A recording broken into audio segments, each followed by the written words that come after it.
ဒီနေ့မှာတော့ item 2မျိုးကိုမိတ်ဆက်ပေးပါမယ်ပထမဆုံးအနေနဲ့ဒါလေးပါဒီရဲ့ design လေးကထူးဆန်းနေနောက်တစ်ခုကကြတော့သူ့ရဲ့အရောင် color လေးကလုံးဝကိုအလင်းရောင်ကိုမြင်ရတဲ့အတွက်ကြောင့်မလို့ light energy လည်းရတယ်အလှဆင်ဖို့လည်းအဆင်ပြေတယ်နောက်ထပ်နံပါတ်2 item လေးကတော့ဒါလေးပါခုနဟာလေးနဲ့နည်းနည်းလေးကွဲတယ်ဒီ design လေးက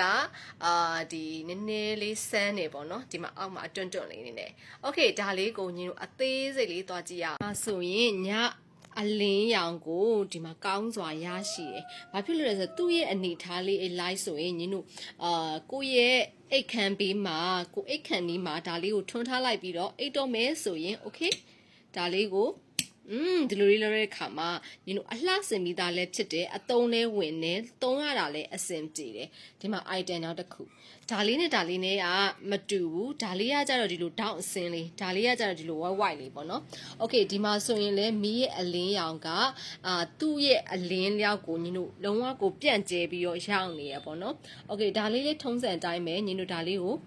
ပိတ်လိုက်တယ်ဆိုရင် okay ဒီလိုအရောင်လေးဖြစ်ပါမယ်နော်okay ဒါလေးကလည်းခုနပြောသလိုပဲညီတို့အလှဆင်တဲ့ခါမှာဒီမှာသူ့တစ်ခုရဲ့လင်းနေရနော်သူ့ရဲ့ပတ်ချလဲမှာလင်းနေတဲ့အတွက်ကြောင့်မလို့ညီတို့အသုံးဝင်နေပေါ့နော်ခုနကငိမ့်ပြောသလိုပဲဒီမှာဆိုရင်သူ့ရဲ့အလင်းကလေ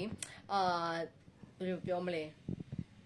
အဝါရောင်ဘက်ကိုသွားတဲ့အတွက်ကြောင့်မလို့ကိုက online ပဲဖြစ်ဖြစ် offline ပဲဖြစ်ဖြစ်အလှဆင်ခြင်းနဲ့အလှအနေနဲ့သုံးကျင်တာပဲဖြစ်ဖြစ်အသုံးဝင်တဲ့ light energy လေးပဲဖြစ်ပါတယ်ဒီမှာနော်ဒီရဲ့ design လေးကဒါလေးနောက် design လေးကဒါလေးနော်ဒါဒီရဲ့မိအလင်းအောင်မရှိတဲ့ design လေးကဒါလေးပါနောက် design လေးကဒါလေးပါဒီလိုပုံစံမျိုးလေးတွေကိုရကျင်နဲ့